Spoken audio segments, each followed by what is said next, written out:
pessoal, a gente está de volta com o nosso Tech Connection, uma parceria entre BMC e EBAC.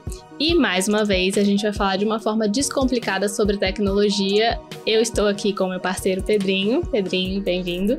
É isso aí, pessoal. O programa de hoje está recheado porque o nosso convidado ele tem muita bagagem na área de investimento em startups, na área de tecnologia. Ele foi um dos responsáveis por trazer o 5G para o Brasil, que inclusive é uma das pautas que a gente quer bater aqui hoje. Falar também sobre o mercado de startups e investimento. Eu acho que tem muita coisa para a gente falar, né, Fio? Com certeza, Pedrinho. E você que tem alguma dúvida, alguma sugestão e quiser compartilhar com a gente, manda pro e-mail que tá passando na tela, porque a gente pode falar disso no próximo programa. É isso aí, pessoal. Nosso convidado é o Rafael Stenhauser e, como de costume aqui no nosso programa, vou ter que dar uma consultada no celular porque o currículo dele realmente é muito grande. O Rafael ele tem marcado história na indústria da tecnologia, trabalhou mais de 35 anos nas regiões ali da Europa e América Latina, sendo que de 2011 a 2020 ele foi o presidente da Qualcomm da América Latina, onde ele criou um impacto realmente muito grande na implementação digital no Brasil. E também criou a Qualcomm Ventures, que foi responsável por investir em grandes empresas como 99, Quinto Andar e Log. Ali, ele também foi o responsável pela parceria público-privada para a criação do fundo dedicado ao IoT aqui no Brasil. Além disso, ele foi presidente de outras grandes empresas aqui na América Latina, como a Axion, Nextwave, Cisco, Nortel. Além disso, ele também trabalhou na Claro e, não menos importante, ele é um dos sócios fundadores aqui da EBAC. Rafa, muito obrigada por ter aceitado o convite, estar aqui com a gente hoje, dividindo um pouquinho do seu conhecimento. Temos muito assunto para falar, mas vamos começar com um tom mais pessoal. O que te atraiu para o universo da tecnologia? Obrigado, Fifa. É um prazer estar aqui com você, com o Pedro.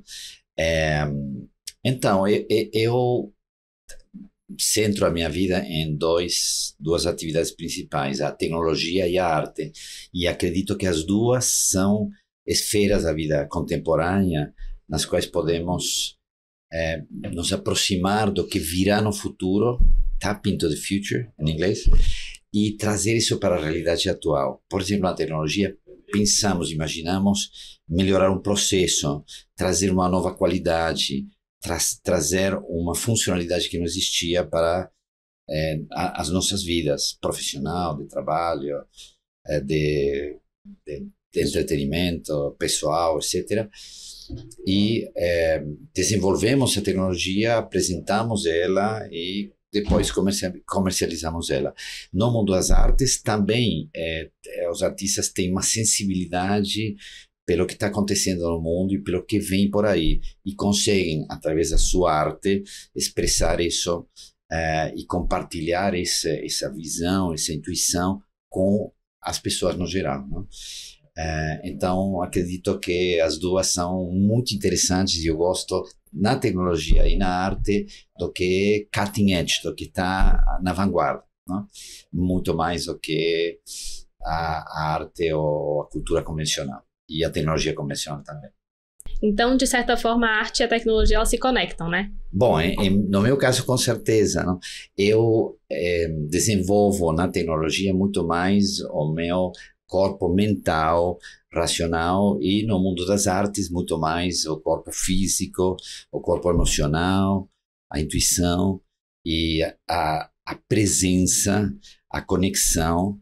E isso uso também no mundo da tecnologia, da gestão da tecnologia, porque sou um gestor de tecnologia, e também o que eu aprendo no mundo empresarial, corporativo, a tecnologia, também uso ele no mundo das artes. E isso é muito legal porque acaba refletindo até no jeito que construiu a sua carreira, né? Por exemplo, sócio fundador da Escola de Artes Criativas e Tecnologia, acabou juntando ali o melhor dos dois mundos. E como que você viu que foi aquele passo fundamental no início de trabalhar com tecnologia? Você tem grandes cases na carreira, a gente leu aqui um pouquinho, falou um pouquinho do seu currículo, mas qual que você considera que foi assim um marco tecnológico, falando aquela tecnologia que você viu e falou, é isso que vai mudar, é isso que vai impactar muitas vidas? Então, a EBAC nasceu no mundo físico como uma universidade, e na pandemia imaginamos que seria importante criar uma vertente online dessa arte do ensino de qualidade, e assim surgiu o EBAC Online. Então, a junção da cultura, da educação com a tecnologia. Hoje em dia, obviamente, o que vingou maciçamente é EBAC Online, e continuamos por esse trilho, mas é essa junção.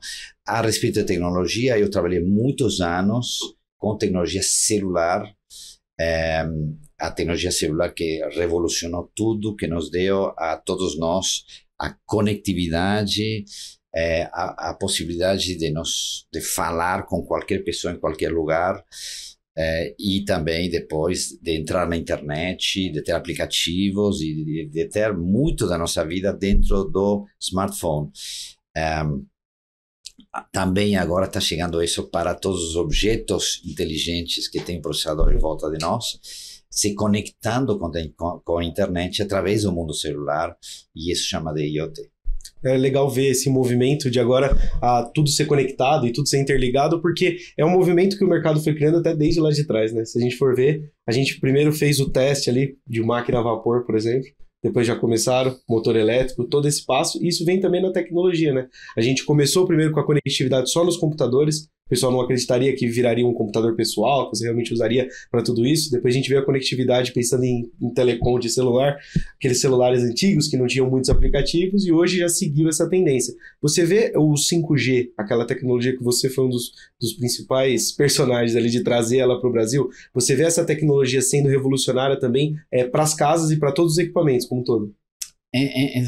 Então, o 5G é uma evolução do mundo celular, que começou lá atrás, nos anos 80, como conectividade para poucos de voz. Depois chegaram os dados, as mensagens, depois chegou o vídeo, depois chegou a multiplicidade, chegamos a ter praticamente hoje cada um de nós um celular, depois chegou a banda larga, e aí chegou o 5G, e o 5G trouxe algumas mudanças substanciais. Podemos dizer que cada G são 10 anos, não? Então o 5G já existe há alguns anos, desde o ano de 2019, por aí, aqui no Brasil um pouco mais tarde, mas o 5G nos traz 3 qualidades novas a esse mundo celular. Uma é quantidade e diversidade de usuários. Alguns usuários precisam de altíssima velocidade, outros têm muito pouca velocidade. Por exemplo, monitorar uma posição ou estado de uma vaca no campo. Talvez mandando uma mensagem breve cada 3 horas ou cada 6 horas é suficiente. E então, para ser eficiente em custo e dispor do potencial e da performance de forma ótima, o 5G consegue essa alocação, escalar a centenas de milhões e bilhões de usuários entre pessoas e objetos, e alguns que usam muito mais, outros menos. Essa é uma qualidade. A segunda é que a grande diferença até aqui do mundo cabeado, não? Cobre ou fibra, era a latência. Latência quer dizer o tempo de resposta, o tempo que uma mensagem chega de um lugar a outro, ou uma informação. E sem uma latência quase zero, não consigo ter atividades de missão crítica. Por exemplo, uma cirurgia à distância. Por exemplo, um carro que vai guiando-se sozinho e precisa tomar decisões muito rapidamente se tem interferências ou tem interação com outros objetos na sua volta. Então, a latência não existia, agora temos a chance de também ter latência quase zero. A outra, obviamente, é banda, muito mais capacidade, muito mais velocidade. Então, poderíamos dizer também que o 5G é o wireless fiber, a fibra feita sem fios. Então, não preciso mais de fios para ter a abundância em informação, em bits, que preciso para qualquer aplicativo. E posso também imaginar que isso se reflete nos dispositivos mesmos que uso comumente. Por exemplo, o laptop FIFA que está na tua frente, ele tem um processador, mas também tem memória, mas também tem teclado e display. Tudo na mesma unidade. E tem um bus, tem um circuito que une esses elementos. Se a velocidade de transmissão entre o teu dispositivo e a nuvem for igual ou parecida a esse base interno, eu poderia colocar a memória e o processador na nuvem. E, portanto, esse dispositivo poderia ser muito mais econômico. E assim, outros dispositivos também, podemos imaginar cada vez mais leves e econômicos, porque tudo pode rodar na nuvem, porque o tempo de latência é quase zero. Não? Por exemplo, temos os grandes dispositivos, óculos, que nos levam ao VR, AR, ao metaverso, que são muito grandes e pesados. Se eu consigo colocar muito disso, o rendering das imagens, ao processamento, etc., em volta desse dispositivo na nuvem, consigo ter, e isso conseguirei, já estou começando a ter, óculos muito leves que me servem como elemento de visualizar, de me comunicar, de dar inputs também, sem necessidade de carregar toda a memória e toda a computação comigo. Essas são coisas que no 5G acontecem. Agora, o 5G é o fim da história? Não, é apenas um G. Já chegará o próximo G, o 6G, e já tem muita gente pensando no 6G. O que será o 6G e como esse mundo wireless avança? É muito interessante. Eu acho muito legal, desculpa até te cortar, mas eu acho muito legal porque isso mostra também a tendência do mercado para essa parte, entre aspas, de terceirização, ou quando a gente usa a parte de nuvem. A gente fez um papo aqui no Tech Connection com o pessoal da Pismo, a empresa que foi vendida agora para a Visa por 1 bilhão, que justamente o pulo do gato deles era colocar essa parte de processamento, toda essa parte de gestão, na nuvem. Então, era muito mais acessível o software deles. Rodava muito melhor, tinha mais performance. O mesmo vale, gostei muito desse exemplo do computador. Você consegue diminuir tudo que você precisaria ter ali na sua máquina, agora você só precisa do display e do teclado, que todo o resto está na nuvem. Você vê também essa parte de essa mudança entrando no mercado, então novas startups surgindo usando esse momento, usando o 5G ali como o pilar principal? Com certeza, não? Uma startup, o mais valioso que ela pode ter é que tenha uma tecnologia ou uma aplicação que seja universal. Então, ela desde qualquer lugar do planeta poderá operar e vender seus serviços ao mundo inteiro. Tem muitas que estão fazendo isso já, mas isso também chega até o nível do indivíduo, não? Porque agora, através da internet, através dos meios que temos à disposição, podemos ter pessoas que trabalham em qualquer lugar do mundo para uma empresa em qualquer outro lugar do mundo. Acho que se acelerou muito isso na época da pandemia, uma vez que precisamos ficar todo mundo em casa, e aí descobrimos que entre nós, casa, e nós, trabalho, e nós, clientes, essa distância não apenas pode ser na mesma cidade ou até no mesmo país, mas pode ser no planeta todo. Então, sim, a tecnologia também está mudando muito as condições de trabalho, as condições de operação e as condições de competição. Agora estamos competindo também muito a nível global. Se nascemos numa certa área de tecnologia, temos que pensar em quais são os nossos diferenciais e que vai fazer que estejamos aqui ainda em 5 anos competindo talvez contra outras empresas no mundo inteiro, e que podemos fazer de diferencial para nós sermos os líderes em outras partes do planeta. Não? Legal. Dar exemplo novamente da EBAC, se você me permite. Nós temos, assim, o coração da EBAC é uma plataforma que chama LMS, Learning Management Platform, o System, que conecta em tempo real o conteúdo dos mais de 150 cursos aqui no Brasil, ou 50 no México, com os usuários, mais de 110 mil usuários, que cada um está em outro curso e em outra fase do curso, e com os professores ou tutores que dão mentoria um a um a todo esse universo de alunos que tem a escola. E essa plataforma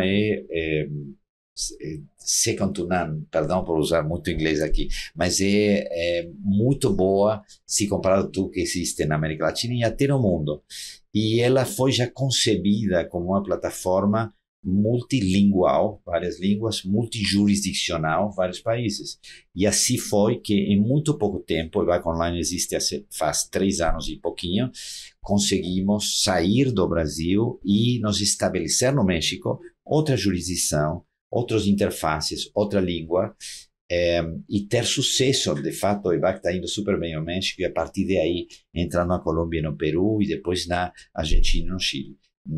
Nossa campo de ação, imaginamos desde o começo, não seria apenas o Brasil e estamos conseguindo fazê-lo porque nossa tecnologia foi concebida como tal.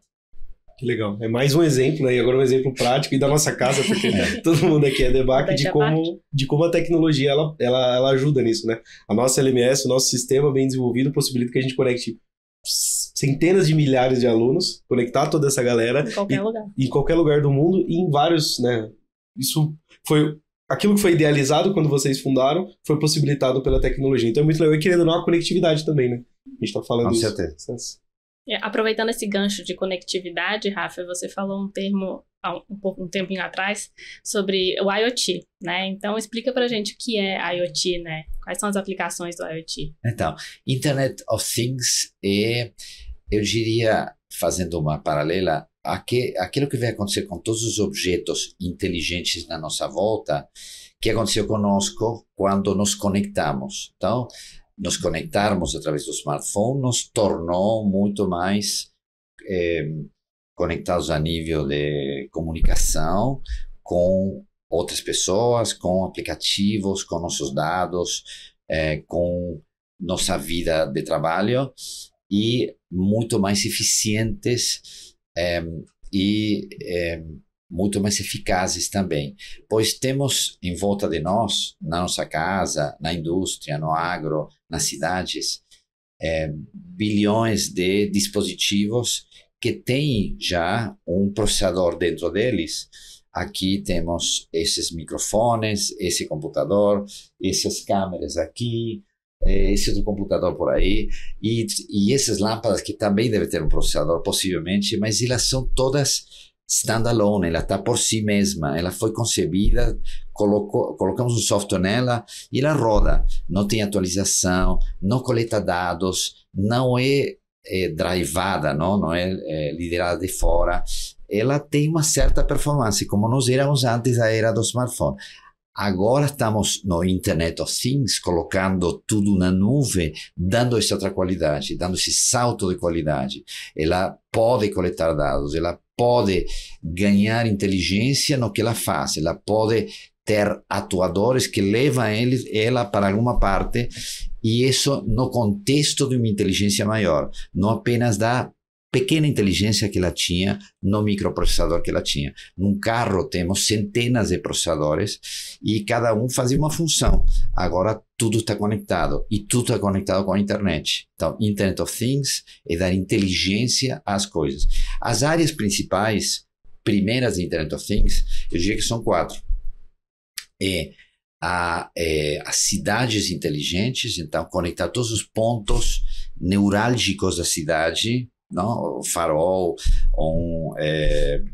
lixeira, qualquer lugar que tenha alguma atividade com a nuvem, com a qual eu posso ter muito mais disponibilidade, muito mais inteligência, posso mandar o caminhão do lixo apenas quando o lixo esteja cheio, e não o tempo todo, todos os dias, na mesma hora, e talvez ele está, e talvez não está cheio, e por aí vai. O agro, não?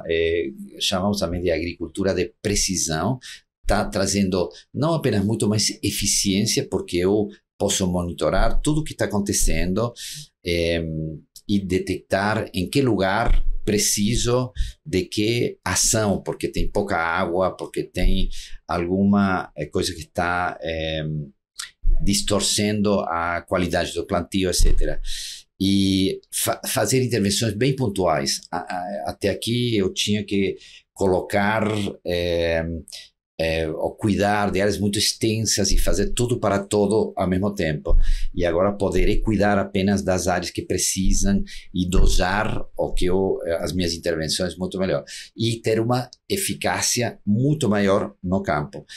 A indústria, chamamos de indústria 4.0, e a conectividade é fundamental, porque indústria 4.0 é você ter não uma fábrica para cada produto ou grupo de produtos em cada lugar do planeta, ou em poucos lugares do planeta, porque você não pode colocar uma fábrica de carros a cada 10 quilômetros. mas fábricas que sejam totalmente flexíveis, que produzam localmente o que as pessoas precisam. Para isso, ela precisa ser bem flexível, como disse, e não ter cabos, nem cabos para alimentação de energia, nem cabos para alimentação de dados. E essa flexibilidade nos traz o IoT. Interessante que IoT não é apenas agora conectar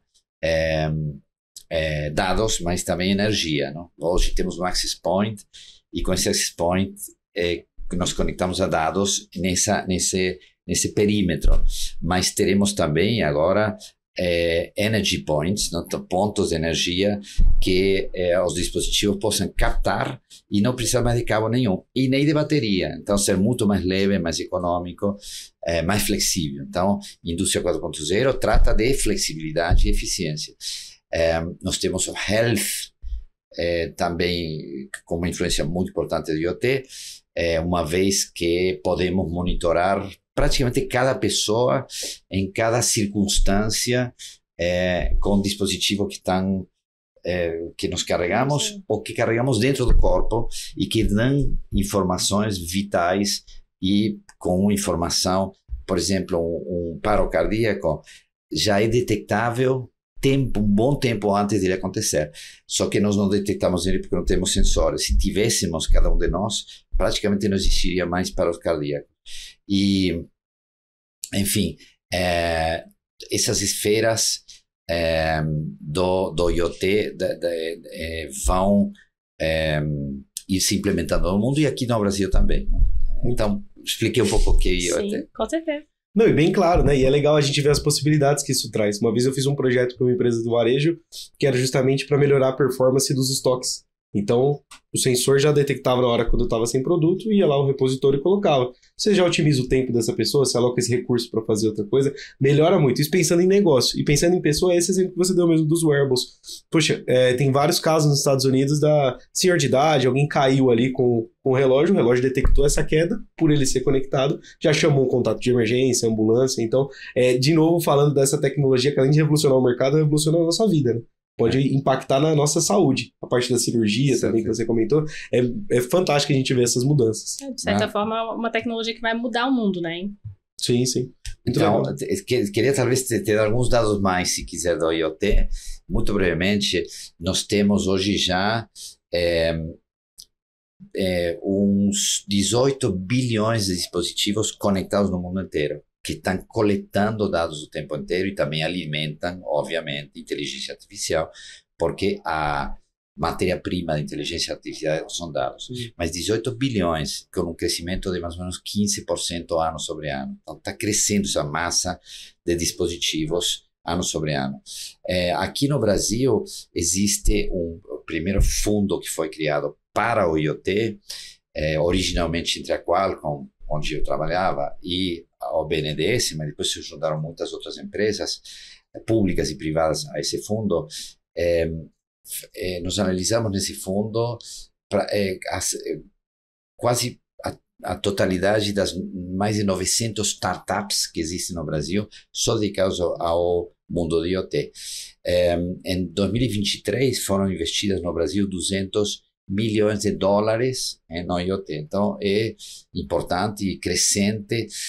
Teve no Brasil também uma iniciativa importante por parte do governo, há uns 4, 5 anos atrás, porque acreditávamos e acreditamos que o IoT apresenta uma oportunidade muito especial para o Brasil,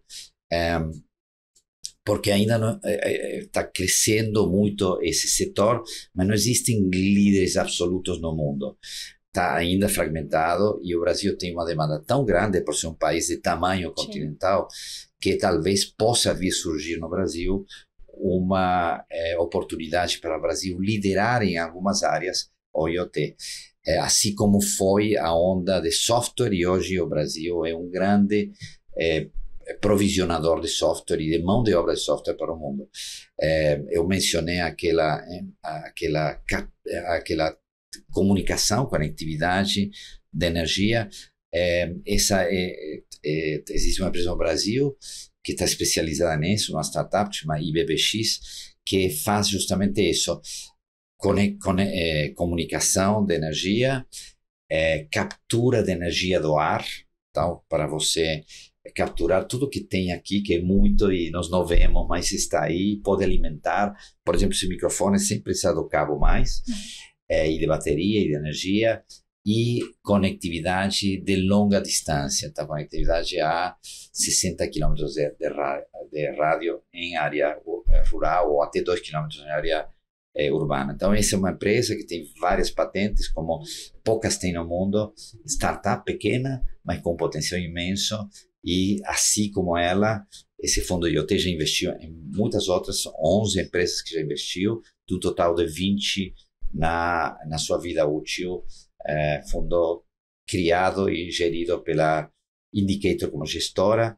e que, como disse, tem várias empresas privadas e públicas que apostaram nele por acreditar no IoT para o Brasil e nesse mundo de startups. Que legal. É muito legal a gente ver, né? Aqui no Tech Connection a gente traz muito a definição das tecnologias, e agora a gente vê esse lado de negócio também é bom com os números que você trouxe. Daí, claro que já tem a chance de surgir um unicórnio aí nesse mercado de IoT de tecnologia. Eu quero esticar um pouco mais nesse assunto, ainda mais você que é muito envolvido com esse mercado de investimentos, trabalha muito com isso, mas eu vou fazer isso depois do intervalo, galera. Não vou embora ainda, a gente ainda tem mais 2 blocos aqui com o nosso convidado Rafael, pra gente bater mais um papo sobre negócios, startups e IoT. Até já!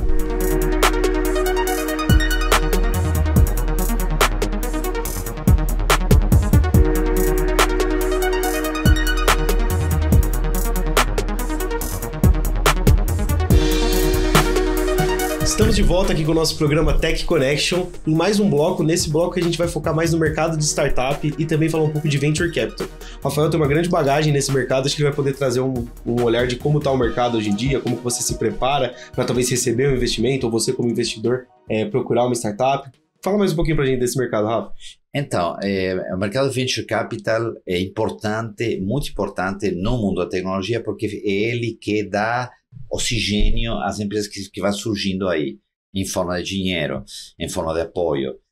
Tem inúmeras startups no mundo inteiro. Sabemos que uma startup que começa agora tem grande chance de não chegar muito longe, mas se ela chegar, pode se tornar um gigante. Vemos que hoje as empresas que mais valem no mundo são as empresas de tecnologia de longe. No Brasil é um pouco diferente. Aqui o sistema financeiro ainda, entre as top 10, domina, mas também tem aí uma transição. No entanto, as empresas de tecnologia realmente começam numa garagem, num laboratório, na casa dos fundadores, e precisa muito rapidamente de dinheiro para se equipar, para montar uma proposta de produto minimamente viável e depois escalar esse produto uma vez que funciona no mercado. E para isso temos esse mundo de VC. O mundo de VC é relativamente novo no mundo, tem algumas décadas, nos Estados Unidos, na Europa, em outras geografias, e no Brasil mais novo ainda. Não tem tanto tempo, talvez 20 anos para aqui, começaram a existir os primeiros VCs, e depois teve uma grande expansão nos últimos 10 anos, diria eu, em quantidade de fundos e em quantidade de dinheiro. Crescimos também no número de unicórnios, empresas que chegam, de tecnologia, que chegam a um valor de mercado de $1 bilhão ou mais, e não são ainda públicas. E para dar uma noção, em 2018, por aí, o investimento total na América Latina era de $3 bilhões em VCs. Já em 2021, passou para $18 bilhões. Hoje teve uma queda, tivemos uma compressão no mundo inteiro, na área de tecnologia, nas valuations, na valoração, tivemos uma queda de mais ou menos 60% nas empresas públicas maiores e privadas, mas também tivemos uma queda no mundo do investimento. As empresas têm mais cautela na hora de investir. Teve uma influência grande também o fato de que as taxas de interesse, os juros, são muito altos nos Estados Unidos e também aqui no Brasil, e isso fez que tecnologia que faz valer seu potencial a mais médio e longo prazo tivesse um retrocesso. mas já estamos recuperando. Agora o investimento na América Latina é da ordem de 8 bilhões de dólares.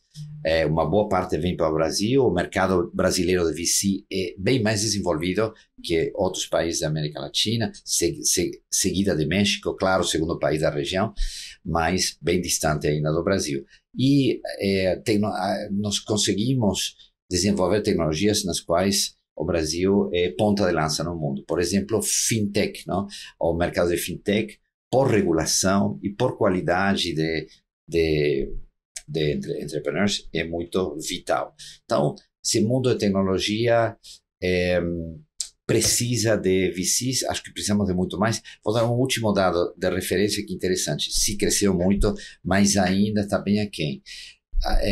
Por exemplo, se olhamos a métrica de investimento em VC contra produto bruto no Brasil e comparamos com os Estados Unidos, aqui temos 1/5. E se comparado com Israel, 1/10. Tem países que apostaram muito em tecnologia e se deram muito bem, Israel, Singapura, Japão, obviamente alguns países europeus e Estados Unidos, e o Brasil está muito longe desse patamar.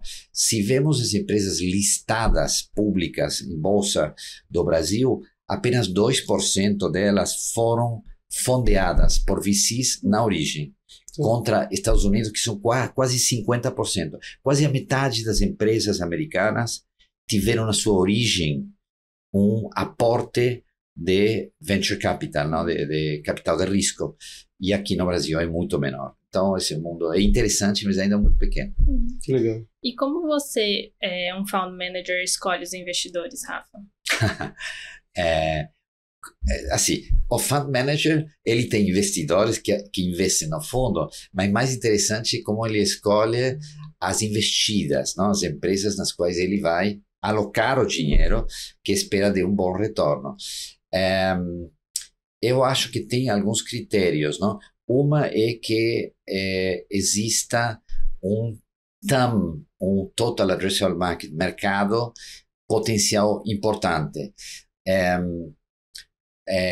Porque a empresa, se espera que a empresa vai crescer muito e se ela não tem esse espaço, então talvez é bem menos interessante. E aí o Brasil tem uma desvantagem contra os Estados Unidos, porque o mercado brasileiro é muito, muito menor, 15 vezes menor que o mercado americano. Então, teoricamente, se a área de atuação é nacional, deveria valer muito menos. Não é o que acontece hoje ainda no Brasil, por isso existem, às vezes, muitas startups que estão sobrevaloradas. Mas é o TAM, não Total Addressable Market.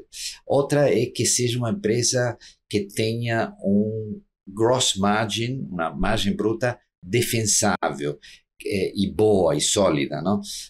Exemplo, empresas que tenham uma gross margin startups de 80% ou mais e que tenham uma tecnologia que a diferenciam de outras, já é bem interessante. Agora, se ela tiver um gross margin menor, se ela não tiver uma visibilidade de lucratividade em um tempo curto, ou já for lucrativa, já é mais complicado. A terceira é o time, não? Talvez é a primeira a apostar no founder ou nos founders, na qualidade deles, no comprometimento deles, e no time. É importante que exista um time, digamos que seja escalável pelos próximos 5 anos. Não?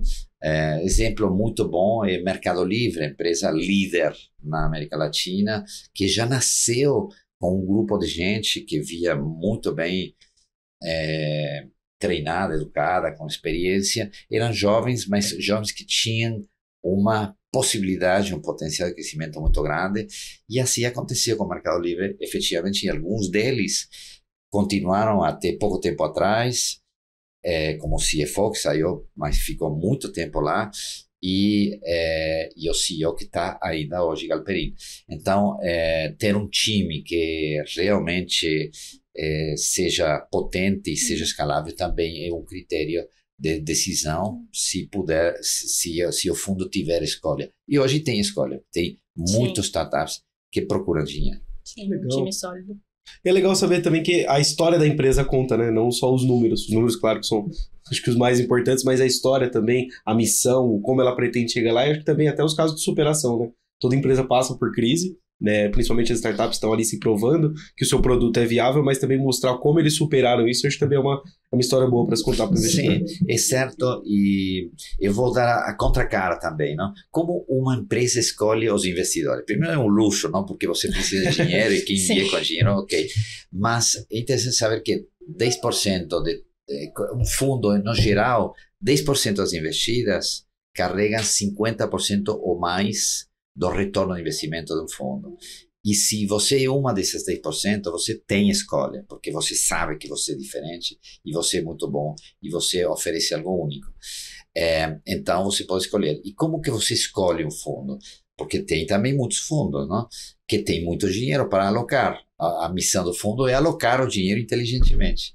Então, aí também tem alguns critérios que poderiam ser interessantes de analisar. Um deles tem a ver com o que você acaba de mencionar, que são os princípios e os valores. É importante ter afinidade de valores, porque no fim, esse investimento que vai durar, digamos que 5 a 7 anos, pelo menos, é como um casamento. Então, você escolhe alguém que você sabe que tem afinidade e com o qual você vai ficar um bom tempo.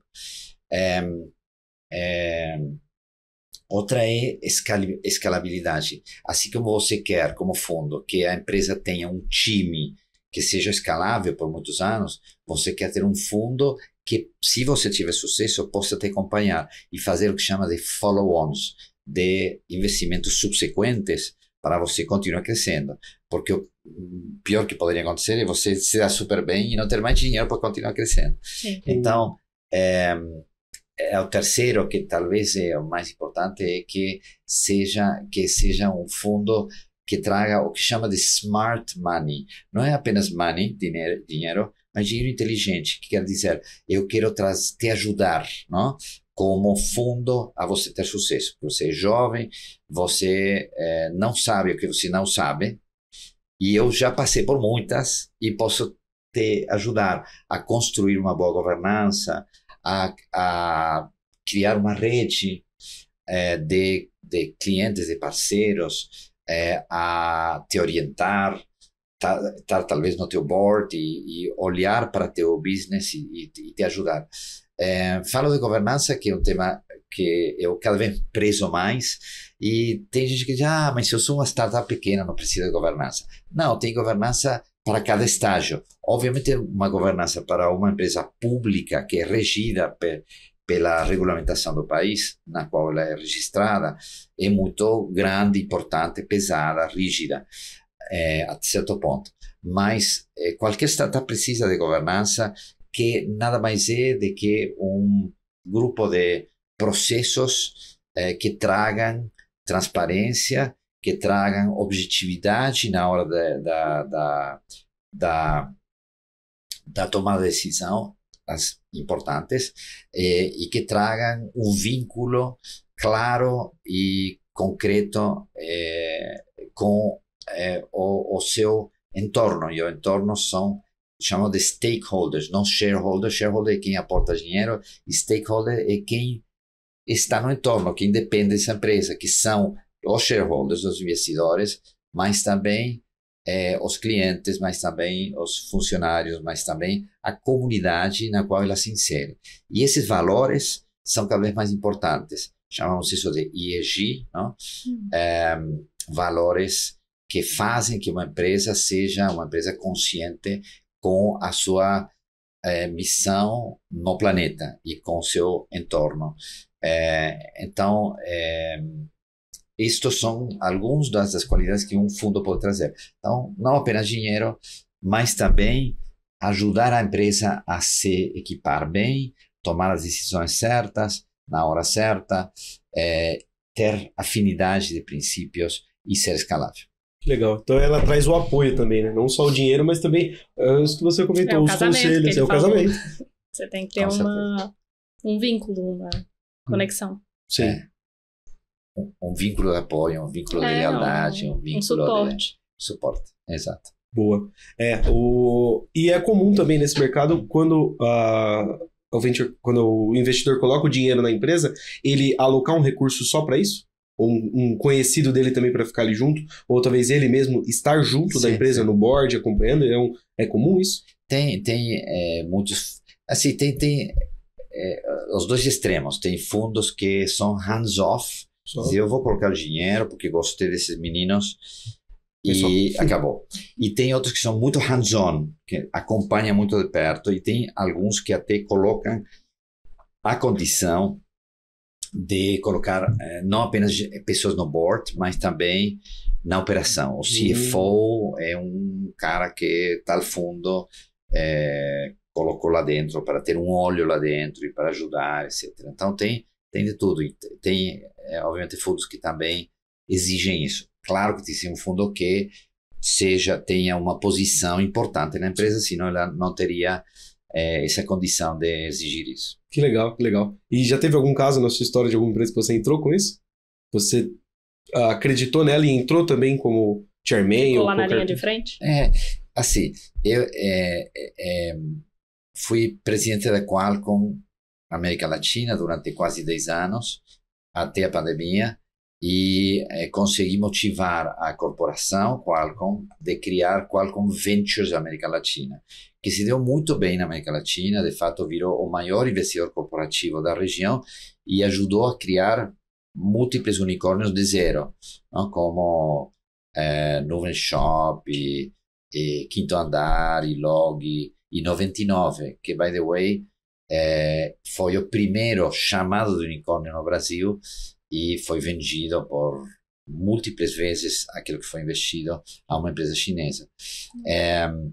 E na Qualcomm Ventures eu tinha muita interação, aprendi muito, mas tínhamos um princípio que dizia: aquele que está na operação, eu era presidente da Qualcomm para a América Latina, não pode entrar nas investidas da Qualcomm Ventures. Então eu naquela época não fui do board de nenhuma empresa, mas essa foi uma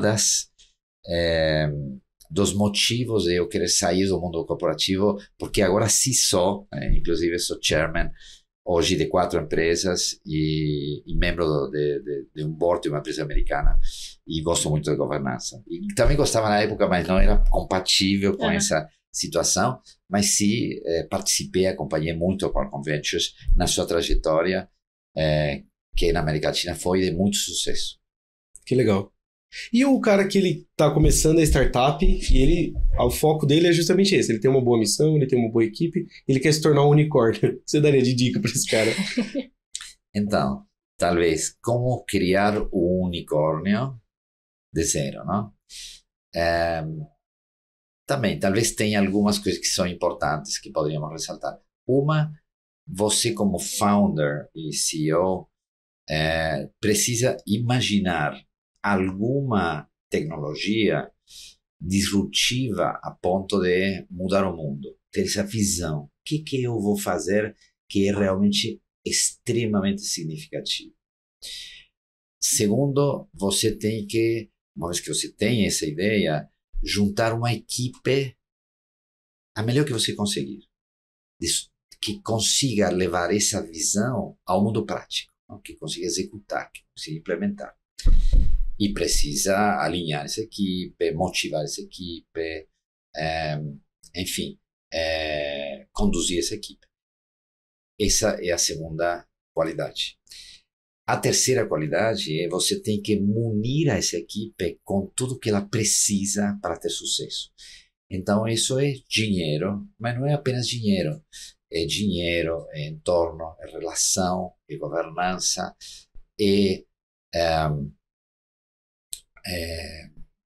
continued learning, não? Aprendizado contínuo, como por exemplo a EBAC oferece. Eu olho todo o tempo para a EBAC e penso nela. E é tudo que e também, enfim, que tenha um entorno adequado, que tenha equipamento adequado, que tenha, se faz home office, que tenha todas as ferramentas que precisa, se está num ambiente físico, que tenha também as condições de trabalhar e elaborar, que possa fazer pilotos, que possa fazer algumas inovações com risco calculado, etc. Isso não todos os startups têm, não? Começar pelo dinheiro. Muitas startups pegam dinheiro, queimam ele rapidamente e depois ficam na dependência de alguém vir e dar mais dinheiro. E muitas startups também perdem o controle delas, os founders, porque eles se diluem muito rapidamente. Então eles pegam dinheiro, acaba o dinheiro, pegam mais dinheiro, mas vão se diluindo tão rápido que no fim, em poucos anos, eles ficam com 10% ou menos da empresa. Então ficam muito dependentes da boa vontade dos outros shareholders da empresa. Então, ter uma boa visão de dinheiro, ter uma runway, dinheiro para gastar sem depender de outros, de alguns anos, no mínimo 2, é importante. Sobretudo nesses tempos que correm agora. Porque, como eu disse, depois de 2021, em 22, 23, foram anos de sequia, acabou o dinheiro, foi embora da face da terra para a empresa de tecnologia. E aí as empresas tiveram que viver com o que tinham, não? Então, se você não tem reservas, fica muito difícil. Então, essas 3 são básicas. Uma, o que eu vou fazer que possa mudar o mundo realmente e que tenha um espaço tão importante. Outra, como que eu vou atrair e contratar e manter pessoas o melhor possível para executar essa visão. E o terceiro é como posso munir essas pessoas das ferramentas materiais e imateriais para elas terem sucesso. Que legal. E isso pode ser um dos maiores desafios, né, Rafa, de uma startup. Assim, eles têm que ter essa visão de dinheiro. Se eles não tiverem essa visão de dinheiro, para onde eles vão? Pessoas, né? Sim, claro. É muito certo. Muitas startups morrem por esse motivo. Sim. Elas têm algum dinheiro, mas elas nem calculam bem direito. Quanto vou gastar nos próximos meses? E não consideram, por exemplo, o fator de que se tiverem sucesso, elas vão crescer e precisar de mais dinheiro. E se não tiverem sucesso, vai precisar de dinheiro também para se manter. Sim. E quanto tempo dá, assim, uma startup tipicamente quando recebe dinheiro, grande festa, e agora sim vamos contratar muita gente, e vamos ir para um lugar bom, e vamos fazer tudo que não podíamos fazer porque não tínhamos dinheiro. Agora temos, vamos gastar. E muitas delas fazem o erro de gastar o dinheiro sem ter essa runway ou essa visibilidade de onde vai sair mais dinheiro. E talvez se a empresa ainda não é lucrativa, que muitas startups não são até 3º, 4º ano, 5º ano de operação, elas precisam ter um controle financeiro muito bom para realmente sobreviver, digamos, até o ponto de elas serem lucrativas. Tem que fazer a gestão para ela perder, no começo é normal, mas não tanto, né? E saber segurar. E essa parte das pessoas também acho que é o mais desafiador. Como que você faz o colaborador acreditar na sua startup tanto quanto você acredita? Essa acho que é uma missão difícil de colocar. Tá. Então, eu acho que tem uma componente material e uma componente imaterial. Material, lógica, é dizer, ok, esta é a minha chance de vingar, fazer um pitch muito bem armado, não? E é o mesmo que eu uso para atrair capital de fora, eu uso para atrair talento de fora. Eu digo, veja aqui, somos únicos em oferecer isso, temos um business model, um business case fantástico, temos um addressable market fabuloso, idealmente temos um propósito bom. Muitas vezes eu consigo atrair pessoas pelo propósito também. Cada vez mais os jovens querem trabalhar num lugar que tem um propósito bom. E BAC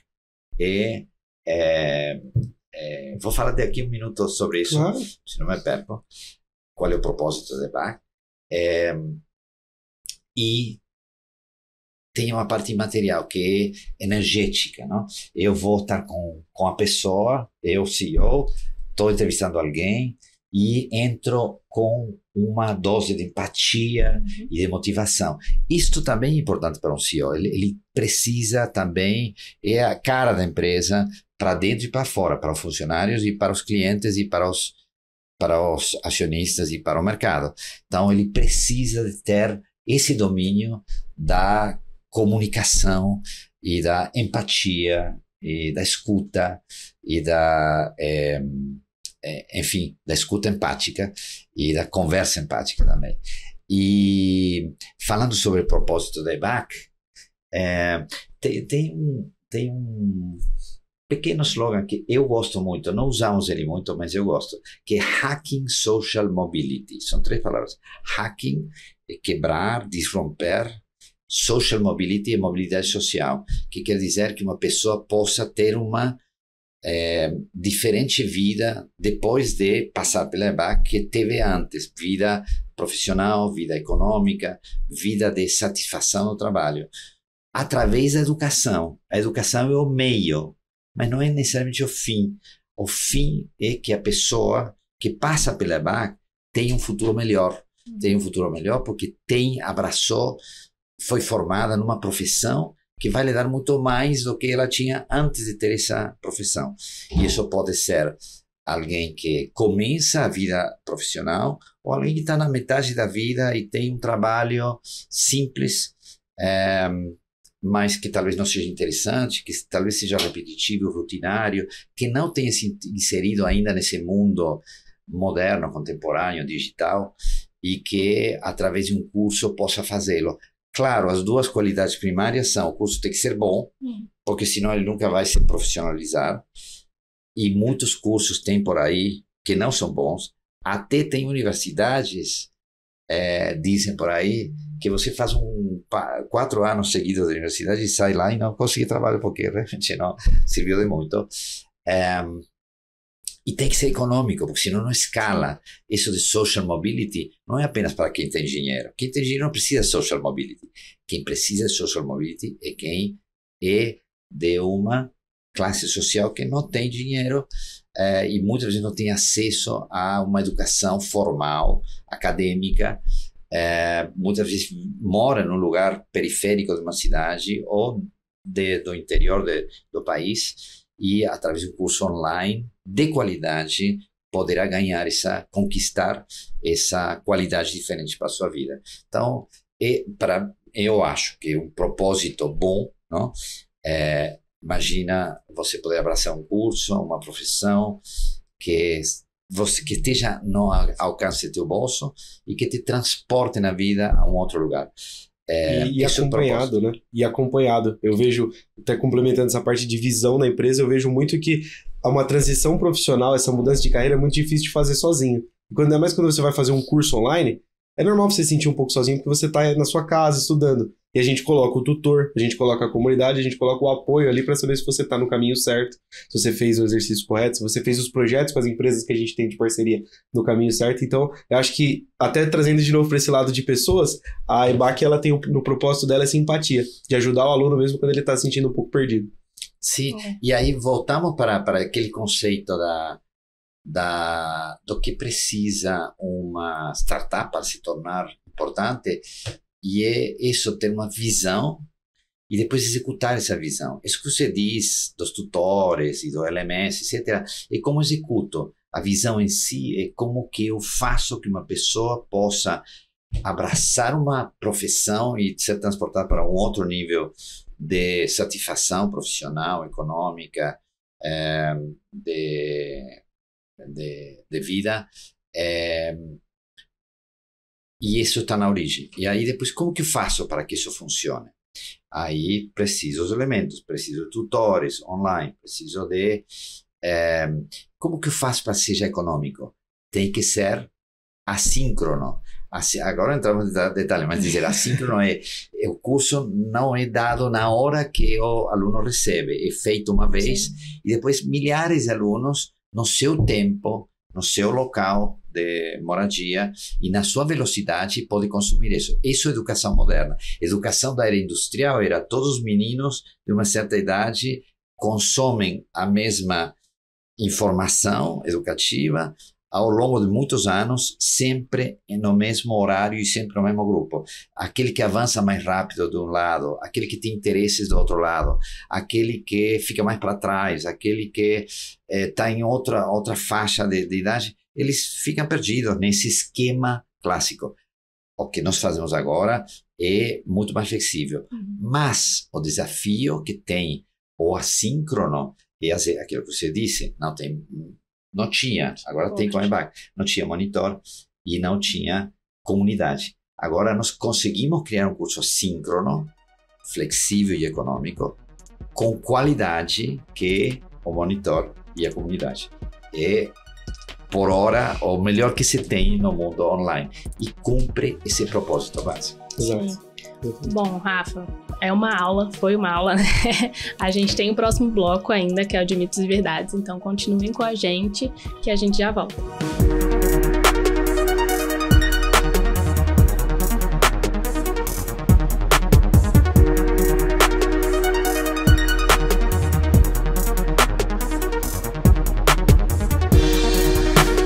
De volta com o nosso bloco de mitos e verdades para o Rafa.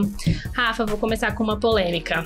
Com a chegada da inteligência artificial, a gente vai ser superado e substituído? Isso é puxado, hein? Então, Pedro e FIFA, não acredito que a inteligência artificial vai substituir o ser humano. Acredito que muita coisa vai mudar, vamos evoluir, mas não vamos ser substituídos. Eu vou contextualizar isso um pouquinho. Houve na história da humanidade recente, está chamada de GPT, ou General Purpose Technologies, são tecnologias que transformaram não apenas um setor, uma área ou uma geografia, mas o planeta inteiro, a humanidade inteira. Por exemplo, a domesticação dos animais e das plantas. Há 5.000 anos atrás, a agricultura mudou radicalmente na forma na qual podemos nos nutrir e a economia que podemos criar. O Gutenberg com a imprenta também mudou radicalmente na forma na qual podemos transmitir e preservar informação e nos educar.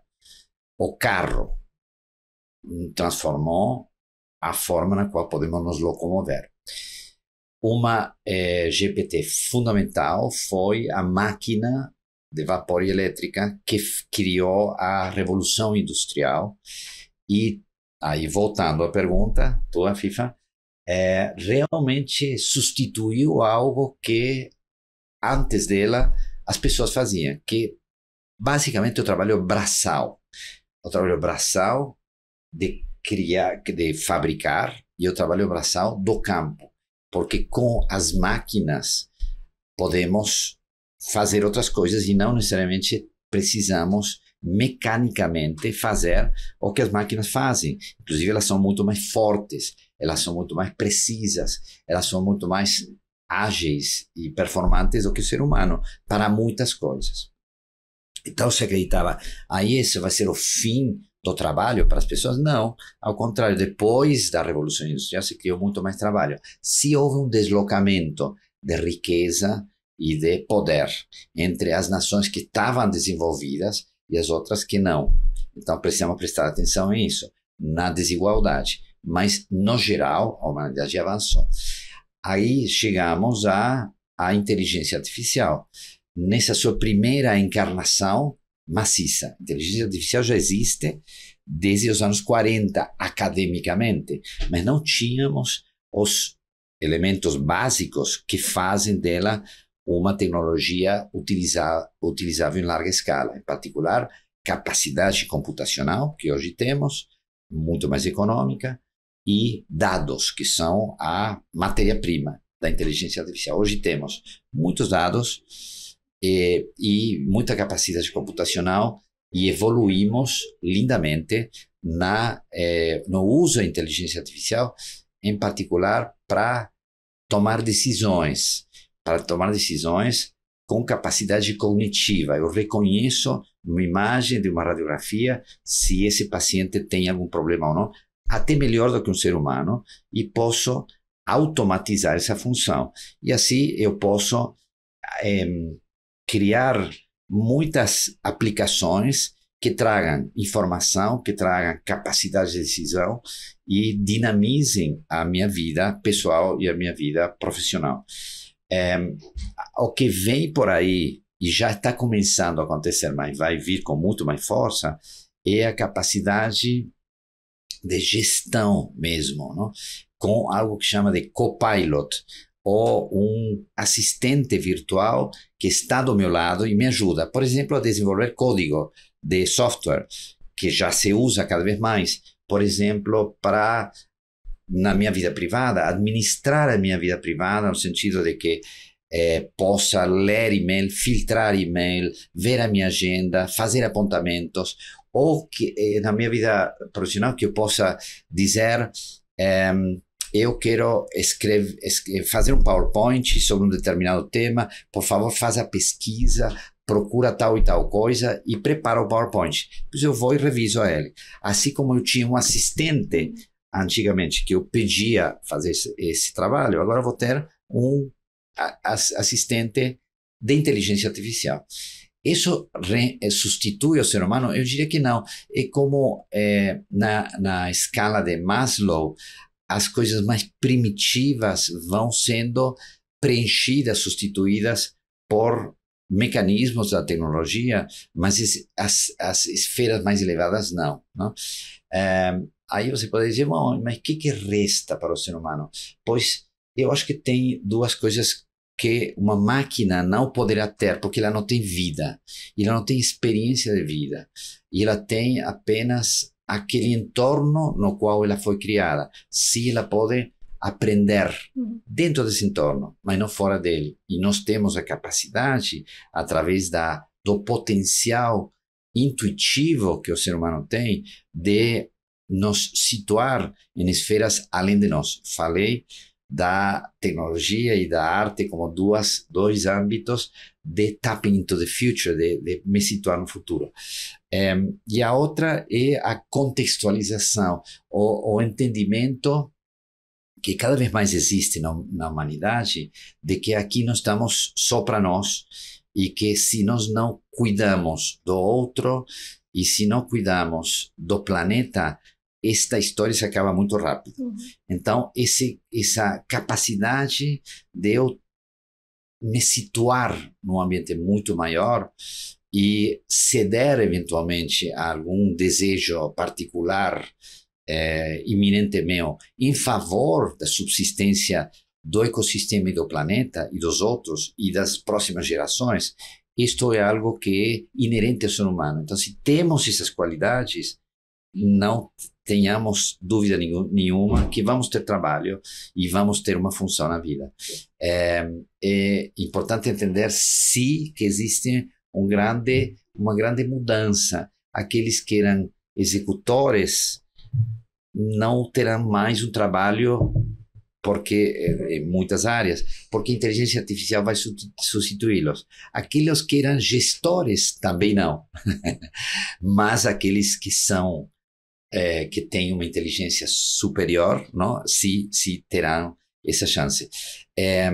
Acho que sempre que existem essas transições, é muito importante entender como resintonizamos a nossa vida, como nos equipamos e munimos através de educação com as habilidades, competências, qualidades que precisamos para o futuro. As qualidades e habilidades da era digital, do século XXI.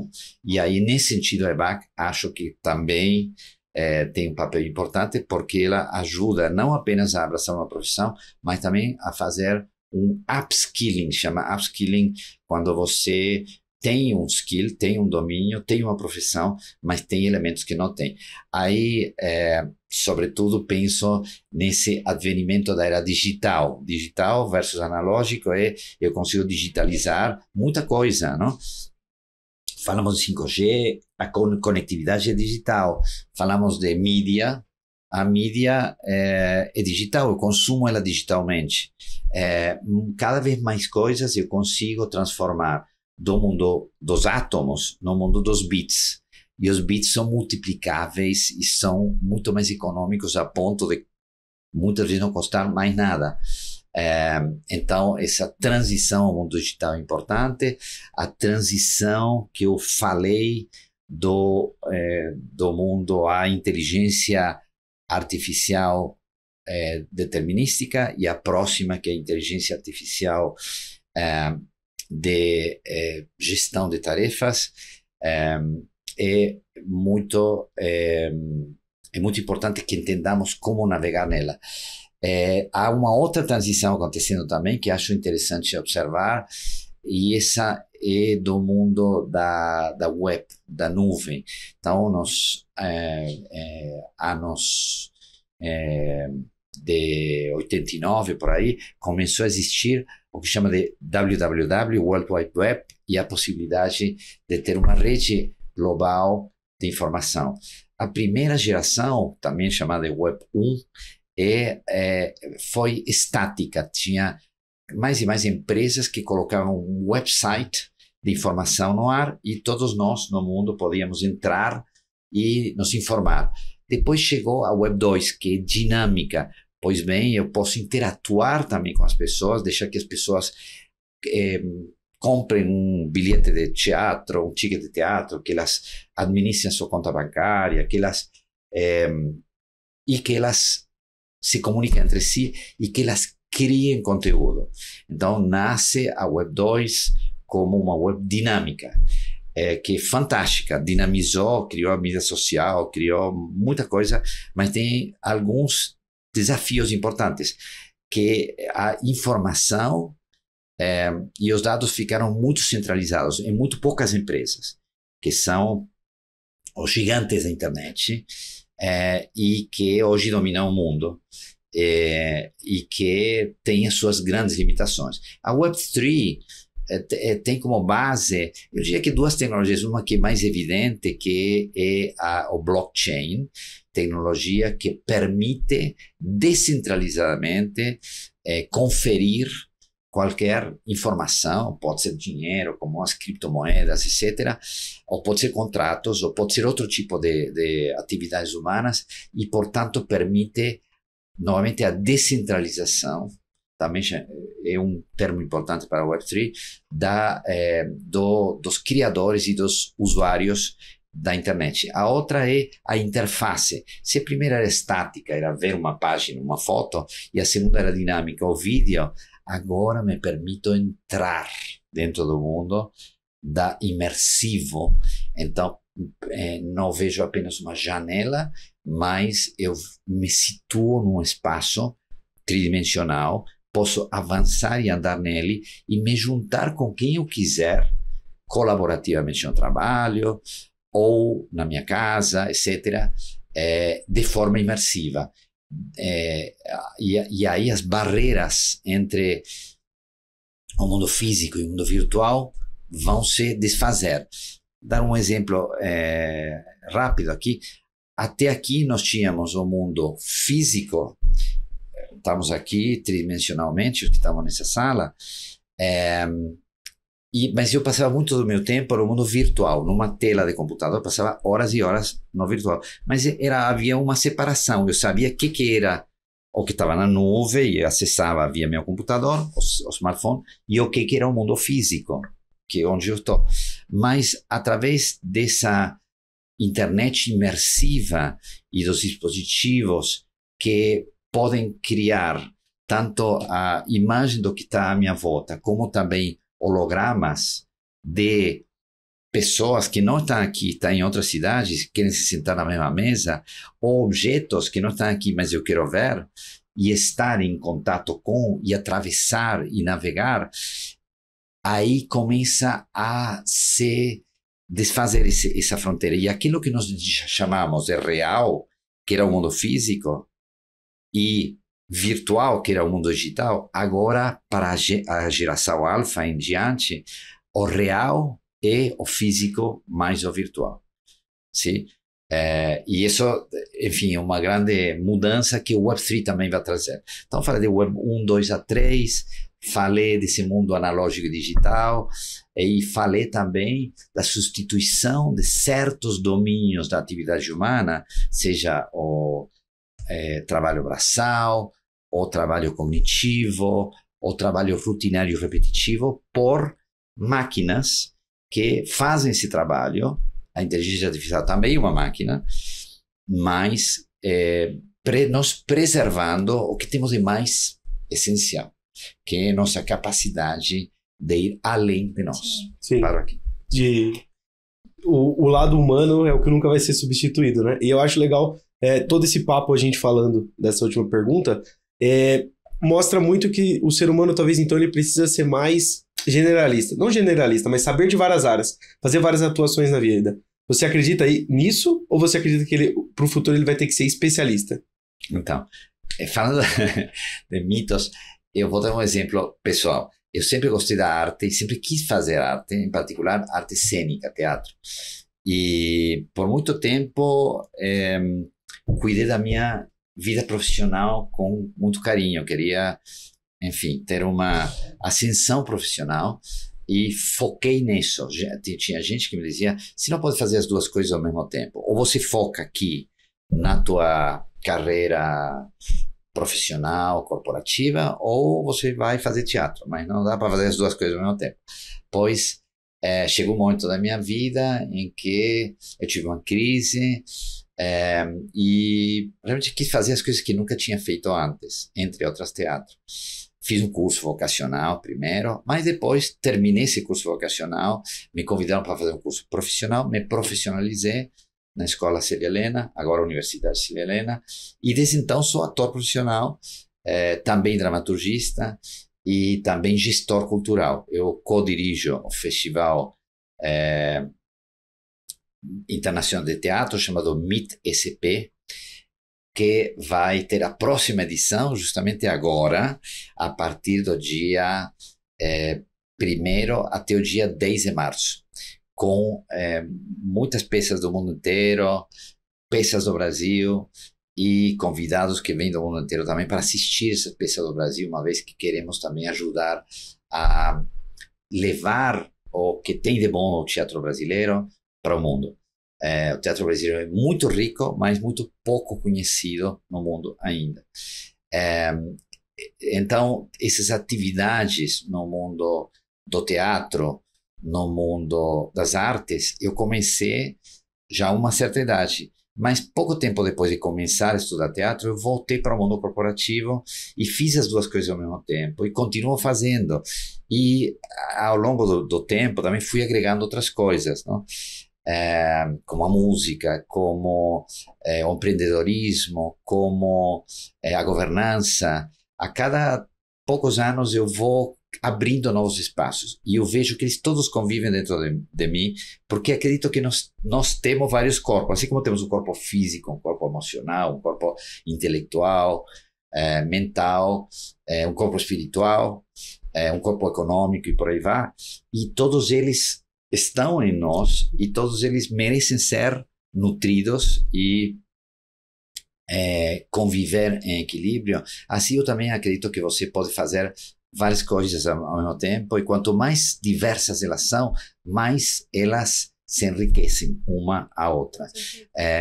Estava falando de mim como ator, eu e como dramaturgista, eu durante a pandemia foi um tempo muito difícil para o teatro, mas agora estou voltando e estou por fazer duas peças novas como ator e uma como dramaturgo que vai estrear no dia 5 de março no Itaú Cultural, chama Deeper, é uma obra da Janaína Leite, na qual eu contribuo como dramaturgo e trata dos limites da consciência e do corpo, e usa também tecnologia, porque tem duas salas, uma sala no mundo físico e depois os participantes vão para uma sala onde cada um vai entrar através de óculos Quest 3 no mundo virtual.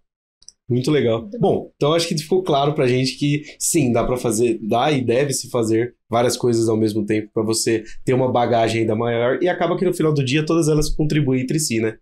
Eu não tenho mais nenhuma pergunta de mito ou verdade. Não. Eu queria só agradecer a sua participação aqui, Rafa. Acho que foi um programa muito rico. A gente falou de 5G, mercado de startups, venture capital, falando também sobre relacionamentos pessoais, né, como trabalhar com as pessoas da empresa. Então eu queria agradecer por esse papo muito rico, saber se tem mais alguma contribuição para fazer, algum encerramento pessoal. Não, queria muito agradecer FIFA e Pedro pelo convite aqui, e acho bom falar desses temas de peito aberto e compartilhar com quem esteja assistindo e talvez possa servir alguma coisa. Muito obrigado, foi muito agradável estar aqui com vocês, e muito obrigado para quem assistiu e chegou até o fim do programa também. Show de bola. Obrigado.